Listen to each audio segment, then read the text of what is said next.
Bom, não é o primeiro corte que o governo faz para tentar manter o teto de gastos. No âmbito federal, isso é bom ou ruim? Olha, Nelson, corte de gastos é sempre difícil, mas é necessário. É bom do ponto de vista da economia, porque o teto de gastos foi abalado por várias razões.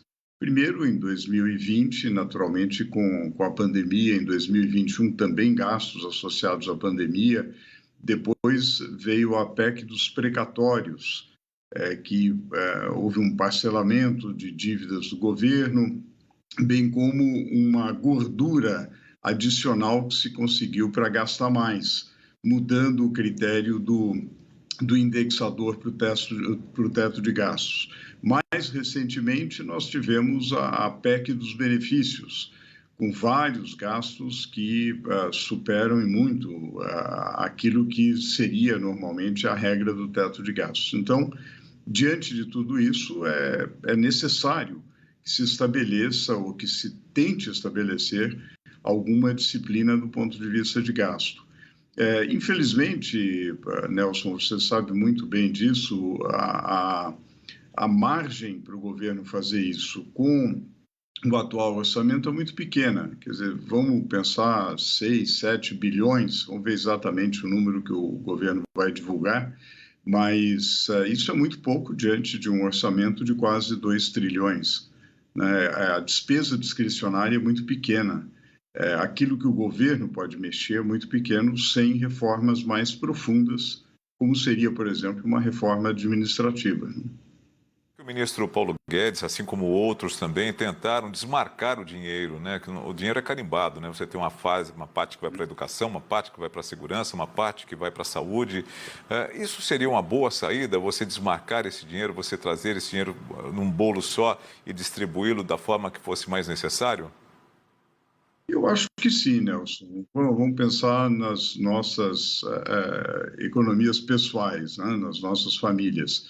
Já pensou se a gente tivesse aquele dinheiro marcado para a escola, para alimentação, para isso, mas de repente tem um problema de doença na família, você precisa gastar de uma forma diferente daquela que havia sido originalmente planejada. Então, a melhor forma de gastar não é necessariamente com o dinheiro, cada dinheiro com sua gavetinha, tem que gastar tanto aqui, tanto ali, tem que, na verdade, a melhor forma e que várias empresas adotam é um orçamento zero, realmente pensar quais são as necessidades, quais são os objetivos e a partir daí alocar os recursos com a máxima transparência, nada desse horror de orçamento secreto, você não sabe para onde está indo o dinheiro, por quê, como e qual que é a avaliação, qual que é o impacto sobre a sociedade. Então, o ministro tinha razão de defender, assim como vários técnicos defenderam em vários governos, uma maior flexibilidade no orçamento. Ao lado disso, precisa também maior transparência, porque a verdade é que hoje há uma opacidade muito grande no uso dos recursos públicos, o que é muito ruim. Né? Eu lhe fiz essa colocação, Gessner, exatamente porque o ministro Paulo Guedes, os técnicos disseram que esse dinheiro vai sair basicamente de educação, de saúde, de segurança, ciências e tecnologia, ou seja, algo que hoje, é imperdoável, né? A gente tem que gastar em segurança, saúde e educação e principalmente em tecnologia, para que a gente possa cada vez mais fazer com que o dinheiro renda, né? A tecnologia, ela propicia essa facilidade, né? Então, de certa forma, a gente acaba descarimbando esse dinheiro para poder cumprir o teto de gastos. Como sair, como resolver essa equação? Olha, dando, Nelson, e aí vai exigir uma mudança legislativa importante, dando maior flexibilidade realmente nos gastos. Aquilo que é chamado de despesa discricionária, que o assinante da Band News, é aquela parcela do orçamento pequena de despesas que o governo pode mexer, isso precisa aumentar. Na verdade, a vinculação de receita precisa diminuir, precisa dar mais flexibilidade orçamentária. Isso é fundamental para que possa haver uma melhor alocação de recursos. Mas hoje o governo não tem essa flexibilidade. Ou seja, ele está ali numa saia justa, né? Sem poder se movimentar muito para os lados. Você falou um detalhe bastante importante, que esse dinheiro que é disponibilizado para os parlamentares, né? O orçamento secreto, de certa forma, e que também é um dinheiro carimbado, né? Um dinheiro que sai da receita da federação. E eles não abrem mão disso, porque já houve, inclusive, uma discussão no parlamento sobre essa situação.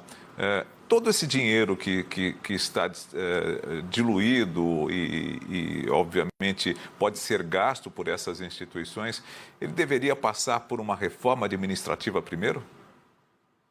Olha, com certeza, na verdade, essa criação do orçamento secreto foi uma interpretação absurda que se deu na implementação da Lei de Diretrizes Orçamentárias para que o recurso de uma emenda de relator possa ser usado com um mínimo de transparência. Na verdade, no orçamento nós gostaríamos de ter um máximo de transparência e se tem um mínimo. Somente se sabe que, olha, foi um determinado volume foi gasto, nem sequer você pode atribuir aquele volume, quer dizer, aquele relator, exatamente qual é a relação com o Estado no qual ele tem a sua representatividade, etc. Realmente é um absurdo. E o pior é que não há aquilo que deveria haver com todo o gasto público, que é uma avaliação do impacto, do custo e do benefício. Foi aplicado 100 milhões aqui para essa estrada vicinal, etc., etc. Qual foi o impacto positivo, qual foi o negativo, como se compara, como foram os indicadores? Não se tem. Quer dizer, são gastos 16, 17 bilhões de reais, que é mais do que o dobro daquilo que a gente supõe como corte agora, sem saber se teve um impacto positivo, se a sociedade se beneficiou ou não. Então, realmente é o problema. E quando a gente olha, Nelson, o investimento público tão necessário, você falou muito bem da tecnologia, que é absolutamente essencial na economia atual, mas também os gastos em investimentos, em infraestrutura, por exemplo, do governo. Um lado positivo dos últimos anos é que o investimento privado nesse setor tem crescido, mas o investimento público tem declinado assustadoramente. Eu não estou dizendo aqui que o Estado tem que ser o principal investidor, não é isso, mas você tem que ter um mínimo de investimento público até para complementar e estimular o investimento privado. Isso não vem acontecendo. Por quê? Porque se corta onde é mais fácil, onde corta o investimento e não cortam as despesas correntes, que essas sim precisam ser racionalizadas. Lá no orçamento secreto, que se poderia cortar com facilidade, não se consegue fazer isso, né? E se poderia conseguir tirar esses 6 bilhões lá, 6 ou 7te bilhões, né? A gente não sabe ainda, com facilidade, né? Olha, eu tiraria tudo. Realmente aí reside, eu acho que a próxima administração, seja lá quem for reeleito, terá que olhar com muita atenção isso e a sociedade terá que pressionar, porque isso tudo é dinheiro do contribuinte, da sociedade, que certamente está sendo mal aplicado. A gente nem sabe como está sendo aplicado. Isso é terrível. Tanta transparência, né, do poder executivo, né, e tem tão pouca transparência do poder legislativo, que também tem uma verba bastante generosa, diga-se de passagem. Gésner Oliveira, muito obrigado por nos atender nesse sábado.